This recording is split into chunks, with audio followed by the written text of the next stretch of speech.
አሰላሙ አለይኩም ወራህመቱላሂ ወበረካቱ። ሰላም ሰላም ውድ ቻናሌ ቤተሰቦች እንዴት ናችሁ? ደህና ናችሁ? ከኔ ጋር አልሐምዱሊላህ። እና ዛሬ ማተናል በሶስት ርዕስ ነው የመጣሁት፣ ስለ ጸጌና ስለ ሩታ፣ አንደኛ ደግሞ ስለ አብዱ ነው። እና ትላንትና ስላልተመቸኝ ለራሴ ደስ ብሎኝ ግን ወደ እናንተ አላደረስኩም ማለት ነው። ያው በዚህ ሳምንት ውስጥ የሆነ ቪዲዮ ሰርቼ ነበረ ስለ አብዱ ልጅ አብዱ እንኳን ደስ አለ፣ ኮንግራ ብያለሁ። እውነት አልሐምዱሊላህ። አንድ ሰው ባልሰራና ባላወቀ ነገር 19 ዓመት አይደለም 9 ቀን እንኳን ይከብዳል እውነት ለማውራት። ምክንያቱም አንድ ሰው ጥፋት ሳይኖረው ጥፋት ይሄ ነው ተብሎ ሳይዋቅለት ይሄና ዝም ብሎ ሲፈረድ ከባድ ነበረ። ግን አልሐምዱሊላህ ተመርምሮ ቼክ ተደርጎ ከምንም ነገር ነፃ ወጥቷልና እና ከግድያም ከትብብርም አብዱ ነፃ ነው በሚል ተለቆ ከእናቱ ከቤተሰቡ ጋራ ተደስቷል። ትላንትና እለት ማለት ነው። በጣም ደስ የሚል ነው። አልሐምዱሊላህ ለአላህ ምስጋና ይገባው። የሞተ ወንድማችንም ደግሞ አላህ ይዘንለት። ያኔ የሱ ሞት ቢያሳዝነንም ደግሞ ይሄ ወንድማችን ምንም ባላደረጋና ምንም ባላወቀ 19 ዓመት ሊፈረድበት ነበረ። ያው አላህ ደግሞ ክፉ ነገር ካልሰራን እሱ ይደርሰናልና በሰላም ወጥቷል፣ ተፋቷል ማለት ነው አብዱ። እና ስለዚህ በጣም ደስ ብሎኛል። የእውነት አሳዝኖኝ ነበረ በጣም። ያው በእንደዚህ አይነት ሁኔታና በእንደዚህ አይነት የማይረባ ስራ ውስጥ ስለማይገኝ ነው። እና ደግሞ ወንድማችን ሳላዝን ቀረች ሳይሆን አብዱ በዚህ አይነት ተንኮል ውስጥ አይገባም። ደግሞ የሚገባ አይነት ልጅም አይደለም።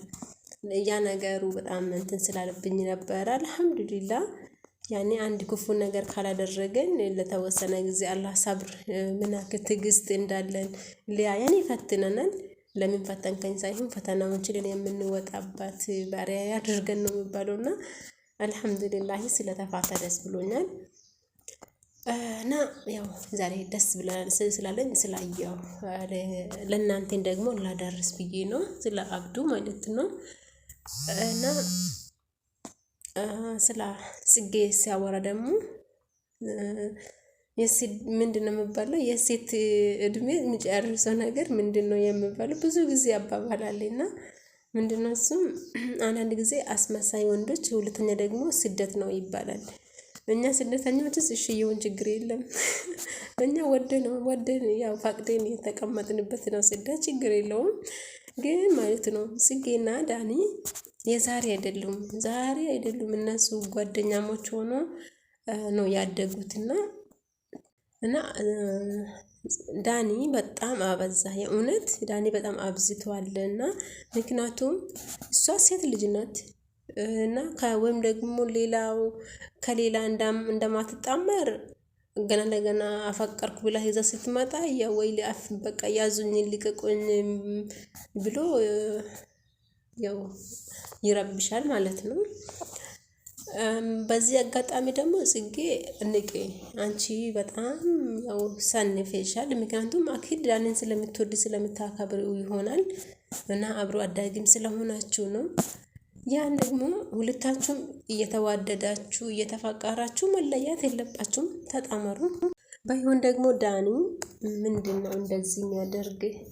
ወይኔ አፍቅራለሁ ብላ ስትለው አይሆንም አንቺ ካለ እኔ ማፍቀር አትችም፣ እኔ ነኝ አንቺን የምታፈቅር እኔ አንቺ ነው ማንም በቃ ስትመጣበት ደግሞ ምንም ቀይቱ መስላው ነው የሚታየውና በዚህ ውስጥ ጽጌ ታዩ እና ህይወትሽን ቀጥይ ነው ማለት ነው ፈልገው የምትዋደዱ የምትፋቀሩ ቢሆን እስካሁን ድረስ አንድ አለለለም። አንቺም ሴት ነሽ እድሜሽ ሄዳ ነው ከሱ ጋር ደግሞ አብራችሁ መስራት ወይም ደግሞ ጓደኛሞች ፍቅረኛሞች መሆናችሁን ማስመሰል ከጀመራችሁ ለረጅም ጊዜ ሆኗልና ይሄን ስናይ ደግሞ እኛም ለማ እንደምንፈርድ ግራ ገብቶናል ነው ለማውራት። ስለዚህ አንቺ የሚሆንሽ መርጠሽ ተጣማሪ ነው። እኛ ያው ከዳኒ ጋር ብትጣመሪ ደስ ይለናል። አብሮ አደግ ናችሁ፣ ብዙ ነገር አብራችሁ ያሳለፋችሁ ስለሆነ ግን ያው ዳኒ ደግሞ ለእንደዚህ አይነት ነገር ዝግጁ የሆነ አይመስለኝም። ብቻ ግን እሷ ከሌላ ሰው ብቻ ማየት አይፈልግም። በዛ ውስጥ ደግሞ ጽጌ እየተጎዳች ስለሆነ ፍትህ ለጽጌ ነው ማለት የምፈልገው። ምክንያቱም ያው እሷ ሴት ናትና ለምን ወይ እንድትገባ ያው ትዳር እንድትይዝ አይፈቅዳትም፣ ወይም ደግሞ አግብቶ አያገላግለንም። ኧረ ተው ዳኒ ማለት ነው። አንዴ ወደዛ አንዴ ወደዚህ እያልክ ነው። ሩታ ደግሞ ጥላ አገባች። አንዴ ሩታን ወዳለው ምናምን እያልክ እያስመሰልክ ነበረ እና ሩታ ህይወቷን ቀጥላለች። አንተም ደግሞ ወደዚህ ወደዛ ማለትን ትተክ ጽጌን አግባትና ተጣምራችሁ አንድ ላይ ሆናችሁ ህይወታችሁን ኑሩ ነው የምንለው እኛ። ምክንያቱም እንደ ተመልካች የምናያችሁ ነገር ደስ እያልን አይደለም። አንተም ደግሞ በጽጌ ህይወት በጣም እየተጫወትክ ነው ማለት ነው ዳኒ። እና ስለዚህ ይሄ ነገር ስራት አይደለም። በአዲሱ ፍቅረኛዋ እንድትጣመር ያው የኛ መልካም ፍቃዳችን ወይም ደግሞ መልካም ምኞታችን ነው ማለት ነው።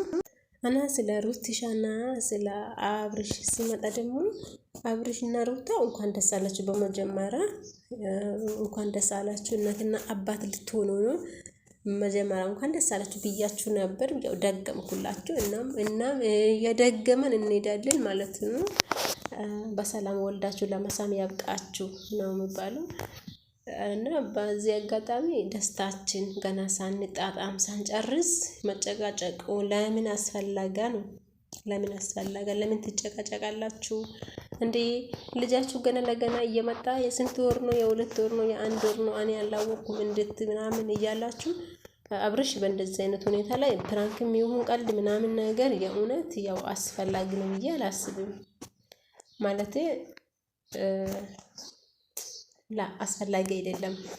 ምክንያቱም ይሄ ልጅ ዞሮ ያንተ ነው፣ በዛ የመጀመሪያ ልጅህ ነው እና ስለዚህ ለተመልካችም ደግሞ የማይመስል ለፕራንክ ብላችሁ የማይመስል ነገር ወደ ተመልካች ከምታወጡት እውነት ከሆነ ችግር ካላችሁ መተማመን ጎልቶ ካያችሁ ቤታችሁ ውስጥ ጨርሱ።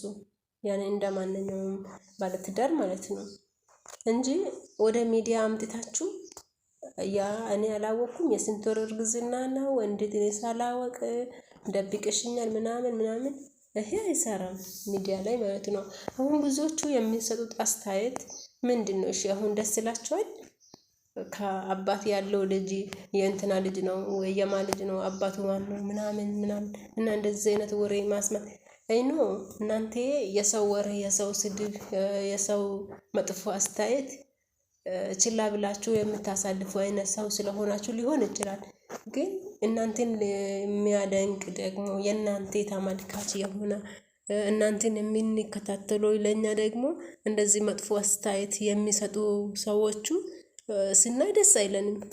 ስለዚህ ለእናንተም ለተመልካቾቻችሁም ወይም ደግሞ ለአድናቂዎቻችሁም ክብር ሊኖራችሁ ይገባል በሚለው ችግር ካላችሁ ቅሬታ ካላችሁ ግዴታ የጠጣነው የበላነው ሁሉ ነገር ወደ ሚዲያ መውጣት ያለበትም እናንተ ትልልቅ ዩቲዩበሮቹ ብትሆኑ እና እኛም ደግሞ እንደማንኛውም ተመልካቹ ወይም ደግሞ ተከታታያችሁ እስከሆነን ድረስ የምናያቸው ነገሮች ጥሩ ካልሆኑ ሀሳባችን ማስጠት ግዴታችን ነውና ማለትም እናንተ እንወዳቸዋለን እናከብራቸዋለን። ግን የማይሆኑ ነገር ስታመጡን ደግሞ አሜን ብለን መቀበል የለብንም። ያኔ የታየን ወይም ደግሞ የመሰለን ሀሳብ አስተያየታችን ማስጠት ግዴታችን ነውና በዚህ አጋጣሚ በተለይ ደግሞ በዚህ ስለ እርግዝናው ወይም ደግሞ ስለ ልጃችሁ አብዛኛው ጊዜ ወደ ሚዲያ አታወጡ። ያላስማማችሁ ነገር ካለ ያንተና የሩታ ጉዳይ እንጂ የሶሻል ሚዲያ ጉዳይ አይደለም ይሄ ነገር ማለት ነው። ስለ ፍቅራችሁ ስለ ሁሉ ነገር ፕራንክ አደረጋችሁ ምናምን ነገር ተስኦኬ። ግን አሁን ለገና የአንድ የሁለት ወር እርግዝና ተቀመጠ ብላችሁ አሁን ገና ብላችሁ ሶሻል ሚዲያ የማይሆኑ ነገር ያወጣችሁ ምንድነው? ሸውን እኮ አስተማሪ አይደለም። የእውነት አስተማሪ አይደለም። እና መጨቃጨቁን ትታችሁ ቤታችሁ ውስጥ ተወያይታችሁ ልጃችሁንም አላህ ደግሞ በሰላም ወልዶ ለመሳም ለመቃፍ ያብቃችሁ ነው የሚለው። እኛንም በስደት ላይ ያለነው ደግሞ ለዚህ ወግ ማድረግ ያብቀን። በሐላል ደስ የሚል አይኖ ብቻ እንጃ። እና በዚህ ስለ ሩቲና ስለ አብርሽ ደስ ብሎኛል። በእርግጥ ግን እንደዚህ ሶሻል ሚዲያ ላይ የማይሆኑ ንግግር ስታወጡ ለኛ ማለት እንደ ቤተሰብ ወይም ደግሞ እንደ ተመልካች እንደ ተከታታይ ሀሳባችን ትክክለኛ ሀሳብ ልንሰጣችሁ እንችላለን። ግን አንዳንዶቹ ደግሞ የሚሰጡት ሀሳብ አስተያየት በፍጹም አያምርም። ማለት የእንትና ልጅ ነው የዳኒ ልጅ ነው የምናምን ልጅ ነው ምናምን አይገባም። ልጃችሁ የመጀመሪያ ልጃችሁ ነው። በደስታ በፍቅር መቀበል እያላችሁ ገና ለገና የማይሆነው ስም እንዲሰይምለት ለምን ታደርጋላችሁ? ልጅ እኮ ስጦታ ነው። ስለዚህ ትዳር መስርታችኋል፣ ተመስገን ብላችሁ ትዳራችሁን፣ ህይወታችሁን፣ ሀያታችሁን እዛው በዛ ችግር ካለ ችግራችሁን እዛው ጨርሳችሁ ፕራንክ ስንት አይነት ፕራንክ አይልም፣ ብዙ አይነት ፕራንክ አለ። በልጅ ዙሪያ ላይ ፕራንክ ይቅራችሁ፣ ገና ለገና ያልተወለደ ልጅ ፕራንክ ነው እያላችሁ የማይሆነው ነገር ወደ ሶሻል ሚዲያ ባታወጡ እላለሁ። ያው ይህ እንደዚህ ብሎ ደግሞ ስለሚወዳችሁና መጥፎ አስተያየት ወይ ደግሞ መጥፎ ኮሜንቶቹ ሲያይ ደስ ስለማይለኝ ነው። እና ይመቻችሁ፣ ፍቅራችሁ ዘላለም ይሁን። እንወዳችኋለን። ቤተሰቦች ደግሞ ላይክ፣ ሼር፣ ሰብስክራይብ አድርጉኝ ማለት ነው።